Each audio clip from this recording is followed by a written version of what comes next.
Hey everyone, thank you so much for joining us here for another episode of Pridebuzz TV. I am Princess. Samaya here. And I am CJ. So today's topic is a little bit different. I wanted us to switch it up, and we all agreed that we wanted to talk about it and get it out on the table because it's a fairly important topic within the LGBTQIA community. So the only entertainment or sound effects we will have within this video will be an occasional applause or the drum rolls, but we will not have much laughter. So with that being said, today's topic is drum rolls, please. All right. Today's topic is mental health within or amongst the LGBTQIA community. Now, I did want to start with an important fact. Personal, family, social acceptance, and sexual orientation, and even gender identity affects the mental health and personal safety of LGBTQIA individuals. Now, with that being said, I want to throw it straight to Princess to see if we can get this one talked about a little bit more. A lot of people feel like, oh, you're going to be okay. You're just going through a rough time. Things are going to work out. When ultimately, a lot of people don't realize you got to reach out sometimes to some of the people that are closest to you, because a lot of times you're not always going to see the signs up front. From experience, I've dealt with my own mental health issues. And so just to kind of put it out there so people don't feel like, oh, you're talking, you don't know anything. I've dealt with my own issues when it comes to depression.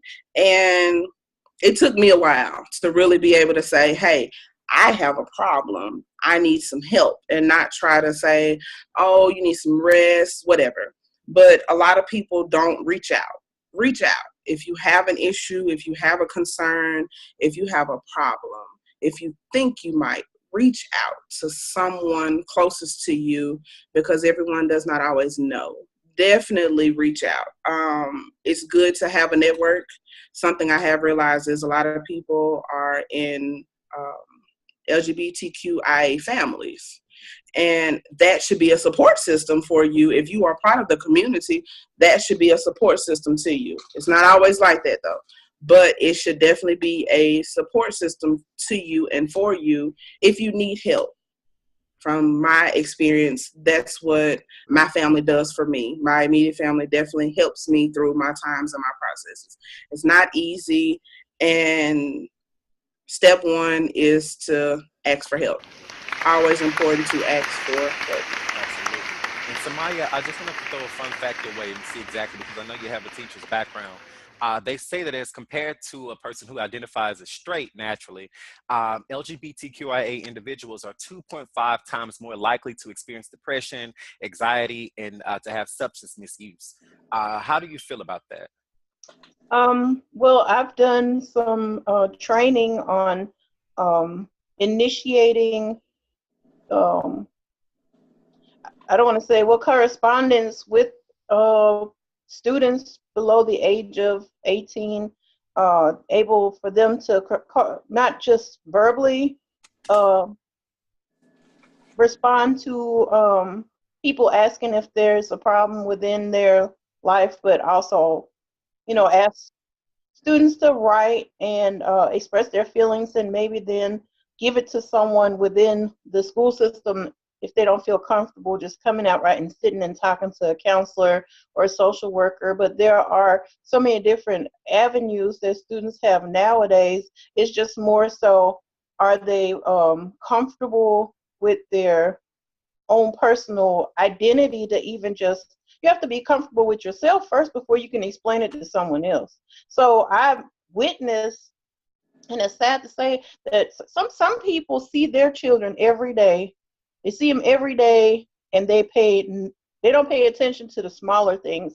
If you know your child is constantly talking about they're overly sleepy all the time, or they don't feel like getting out to be sociable with their friends, or they consistently act out, like you constantly get phone calls from the principal or whoever, the counselor, and they're doing extra stuff within their school setting. Those are signs that they're looking for attention. And a lot of times adolescents will give you signs. It might be they won't take a bath for a period of time, They could be anything from bringing all kinds of extra stuff home. And when I say extra, I'm talking about those drugs that you are referring to, because such a large number of, and I will throw that in there.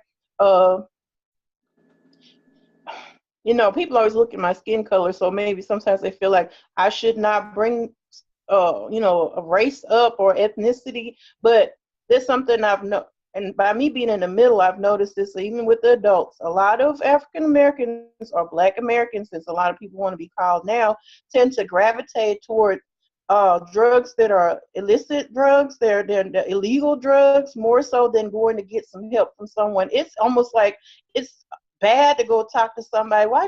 It's crazy because so many people go to school to want to be a psychiatrist, but then when it boils down to utilizing one, no one ever wants to go to the mental health facility and talk to someone. I want to talk about my problems. Let me get propped up on the couch and talk about what's going through my mind, because if I had been able to talk to someone 20 years ago, I might not even, I do contribute some of my weight gain to that. So there's all kinds of signs here that you can help your child, especially if you have a child that identifies as lesbian, gay, trans, or bi, or any of the other categories. So, but I kind of drew that out some. It's just so much stuff going through my head because I've seen children break down right in front of me. Of course, I don't know. I can't assume. It could be children that have been sexually abused or mentally abused or bullied or whatever, but I've seen it with my own eyes, and it's talking about it, even if you're not talking to them directly, talk to them within a group. There's all different types of avenues. Right, absolutely. And also another thing that I read earlier today was that individuals who keep their sexualities hidden, they have a more increased risk for psychological distress. Now, with that being said, I just wanted to address one thing. That's not a statement meaning to be translated to say that you should come out and then get help. But you have to really think about it, like, knowing that and going through that and feeling like you're alone, or feeling like people are going to talk about you just because of your sexual orientation or your gender identity. You have to really think about how much do you really care about yourself or love yourself to put yourself through that. Like, just think about it. Just think about it. You don't have to, at the very least, you don't have to come out to the people that are around you. I know that it's a very important fact that you need a strong support system when you go and when you get psychological help. But sometimes you just gotta step out on faith and do it on your own. You don't have to necessarily come out to your family first. Complete strangers can be sometimes some of the best people that you can talk to. Personally, for me, it was one of the best decisions that I made to talk to a complete stranger about some of my personal problems, because I felt like my family and friends wouldn't understand. Right. And you could do it anonymously because there's so many different helplines now. Or like like I said, people inbox me. I don't know who they are on it, especially DM me on Instagram now. I don't know these people. They're from all over the world. I don't know them people. I don't mind helping. That's what we're here for.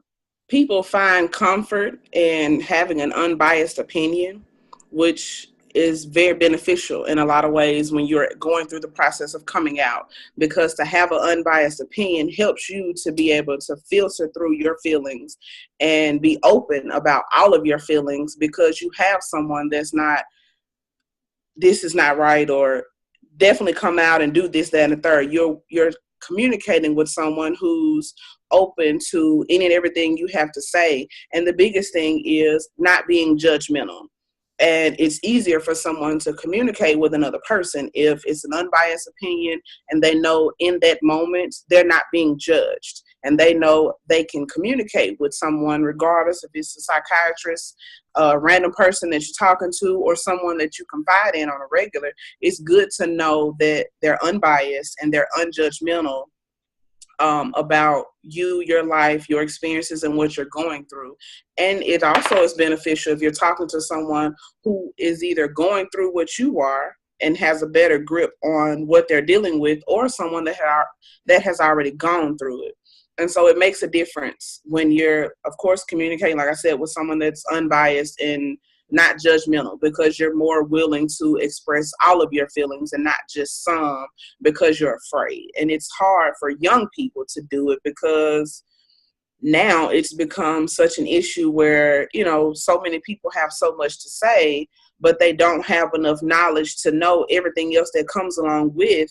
Don't have a solution. They don't have a Right. solution. Everybody has, their opinion, but they don't want to give the input of what it takes to make the problem go away. Well, let me just throw this out there, and maybe I'm speaking more so from the perspective as I feel like this is another one of those, it takes a village to raise a child type of thing. It's not just about children. The village is a combination of people within the community. So if you see somebody that is not, sometimes you don't even see, you don't even see the signs. I didn't know, I promise you, I didn't realize that my problem is that I have anxieties, not the type of anxieties that like someone has in a room with a big group of people or small spaces.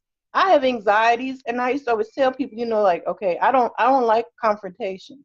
I don't like anything like scary movies. It might sound crazy to other people, but if I'm to the point where I'm ready to fight you just because I don't want to watch something that has a lot of confrontation and it makes me feel some type of way. Why would I want to see that? Why would I want to put myself into it? And I used to just laugh it off until I realized I have fucking anxieties that I don't want to deal with. But that doesn't mean I'm gonna go. If it's the other way around, just like no different of somebody feeling a certain kind of way about being called by the wrong pronoun. That makes people not want to get out and about. And that's where some of the depression comes from. And my hat off to those of you that have had to deal with this for so many years of just being able to satisfy society and taking in that pain of not being able to live your life the way you want to live it. My hat off to you, because I know how I feel about my little OCD that I have and my anxieties about other things. So I can just imagine if I was confronted with that every day. I don't even know. I don't even know. So all I can say is watch out, watch your surroundings.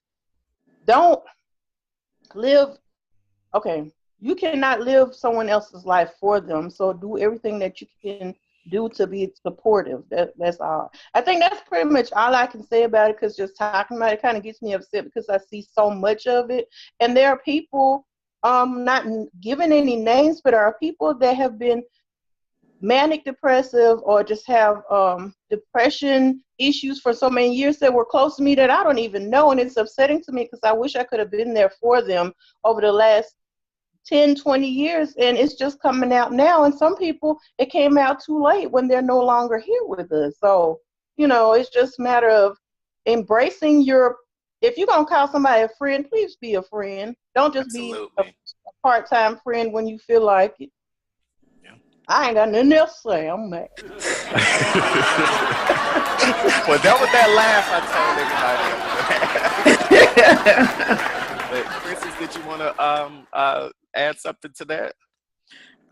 Again, everybody, if you're listening, watching, if you're watching and somebody else needs to watch, definitely remember there is somebody out there that's willing to listen.